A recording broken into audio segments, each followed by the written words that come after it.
cross and its meaning for us. And the cross, one of the things that it is for us, is a sign of God understanding our needs and God wanting to provide for our needs. So he sent his son to die on the cross to fulfill our needs, to have someone pay for our sin.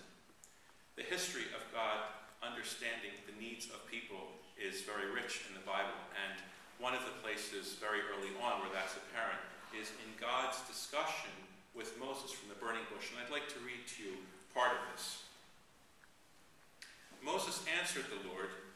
This is when he was told to go and bring the people who were enslaved in Egypt, the Israelites enslaved in Egypt, out of slavery and go and confront Pharaoh when he was given this task. Moses answered, "What if they do not believe me or listen to me and say, 'The Lord didn't appear to you'?" Then the Lord said to him, "What is that in your hand?" "A staff," Moses replied. The Lord said, "Throw it on the ground." Moses threw it on the ground, and it became a snake, and he ran from it. Then the Lord said to him, "Reach out your hand and take it by the tail." So Moses reached out and took hold of the snake, and it turned back into a staff in his hand. "This," said the Lord God, "is so that they may believe that the Lord, the God of their fathers, the God of Abraham, the God of Isaac, the God of Jacob, has appeared to you." Then the Lord said, "Put your hand inside your cloak." So Moses put his hand into his cloak, and when he took it out, his skin was leprous. It had become white as snow. Now the Lord said, "Put it back into your cloak." So Moses put his hand back into his cloak, and when he took it out, it was restored like the rest of his flesh. Then the Lord said, "If they do not believe you or pay attention to the first sign, they may believe the second. But if they do not believe these two signs or listen to you, take some water from the Nile and pour it on the dry ground. The water you take from the river will become blood on the dry ground." These are fantastic signs, 3 signs that God gave to Moses to show to the people of Israel to prove that Moses was speaking with the authority of God. And the signs that God gave Moses to share were not only pertinent at that time and valuable at that time, but they were also a prefiguration of signs that will be fulfilled in the church today. Why? Because, first of all, there was the staff, the wood, that came to life. And we in the Armenian church call the cross Hachin Genarar, is one of the titles, the life-giving cross.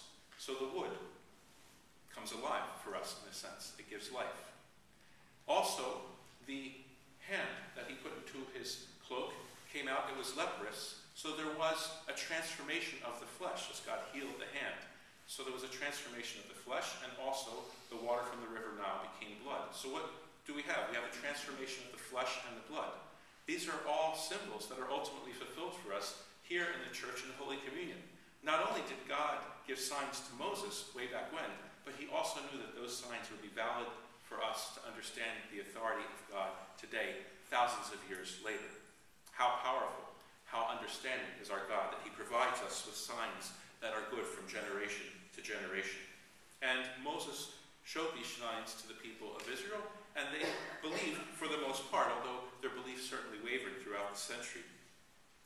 God gave his chosen prophets miraculous signs as well in order to prove his authority, to prove that the prophets spoke with the authority of God. And I could give you a long list, but if you have any familiarity with the Old Testament, I'm sure you know that God gave many prophets the ability to do miraculous works in order to show that they were acting on the authority of God.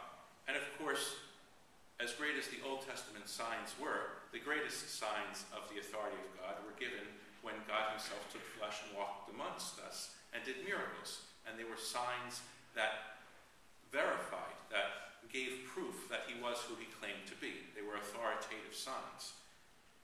He cured leprosy. He made the deaf hear. Jesus made the dumb speak. He made the blind see. He made paralytics walk. I saw a video this week that I put onto our church website of a woman who received cochlear implants in her ear, and she had been deaf her whole life. And for the first time, she's able to hear. And she hears her own voice for the first time, and she just breaks down in tears. It's so powerful. Imagine being there when Jesus worked these miracles. We read about them and say, okay, well, he gave sight to the blind, he restored the hearing. But to see the emotion of it, I encourage you to see this video if you have internet access. And in some towns, when Jesus entered, the Bible tells us that he cured everyone. They brought their sick to him, and he cured every single person. Could you imagine one person rejoicing and being amazed, crying, yelling with joy, and then the next person, and the next, and 50 people, and 100 people in the town having this reaction, and their family members rejoicing? What powerful signs. And these are the signs that we are given through our holy tradition. Signs that should affect us today. But it didn't just stop there. God not only gave signs through Jesus, he gave signs through the history of each of the various churches. Of course, there's only one church. But within the story of the Armenian church, we know that he gave miraculous signs as well. One of the greatest being the curing of King Dirtad by St. Gregory. So God gives sign after sign after sign. And our ancestors looked at these signs and they believed them. And so they gave Jesus authority over their lives because they said, these signs are true, they're real. We believe we're going to follow.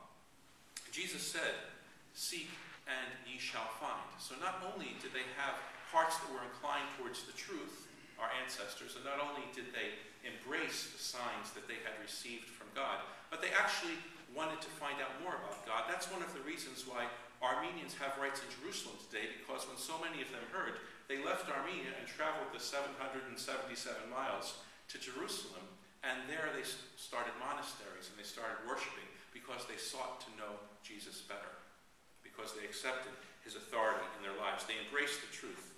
But not everyone who claims to seek the truth or to want the truth really is seeking the truth or really does want the truth. I'm reminded of the Turkish government who says, you know, we need to form a committee to study the Armenian genocide to see whether or not it actually happened. This is a scholastic issue. It's an issue for educators. When they know perfectly well that the Armenian genocide happened, they claim to be looking for the truth, but it's a ruse. It's a lie. Their questioning is a facade. And they certainly aren't the only ones to have given false questioning, dishonest questioning. So too in today's gospel, there are people who are going and questioning the Lord, but their hearts aren't really open to hearing an honest answer. That's not to say there weren't religious leaders in Jesus' day that weren't interested in receiving honest answers. There were. We know the story of Nicodemus and how he went to Jesus by night, because he, of course, was concerned about how he would be viewed by his peers. But he went by night and he wanted to ask Jesus questions, and he had an open heart, we're told. But many of the people who went to Jesus, religious leaders of the day, would ask him questions not because they truly wanted the answers, but because they just wanted to kind of find some way to make him look bad. They didn't want anything that was going to shake up their position. They didn't want anything that was going to shake up their authority. And Jesus knew that the questioning wasn't legitimate questioning. It wasn't true and honest questioning. It was a tactic they were using to try to discredit them, So he answered by giving them a question to test how serious they were about desiring the truth. And when they couldn't give an open and honest answer about John the Baptist, he was pointing out to them that, look, you're not really concerned about the truth. You're not really concerned about proclaiming the truth. You won't even do it in a simple question like this. So I'm not going to tell you the answer to your question. And in that, there's a message for us that if we are not true to the revelations God gives us, we can't expect that he's going to give us revelation after revelation after revelation.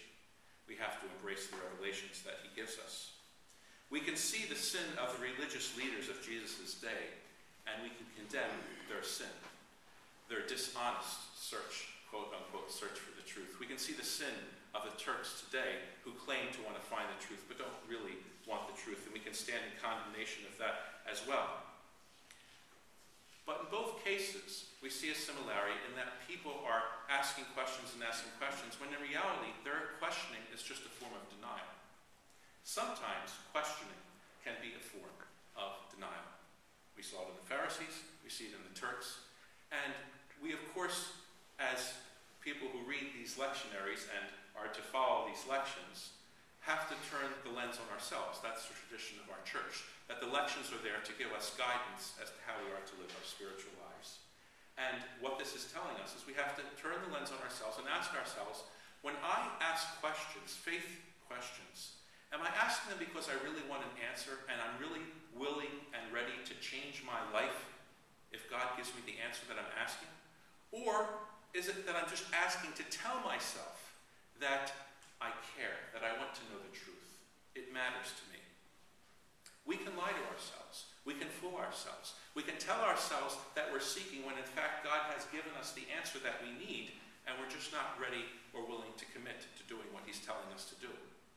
So questioning and seeking, while it can be a true and glorious thing and a holy thing, it can also be a way of avoiding making a commitment to doing those things that God has revealed to us to do. There are so many different fears and phobias in the world. One of them is something called agoraphobia. Literally, it's fear of the marketplace, but it's generally understood as a fear of going outside. And of course, there's a lot of legitimate reasons to be afraid of going outside. There's the possibility of getting into a car accident, or the possibility of catching some kind of a disease. Someone can get mugged. There's all kinds of toxins in the air.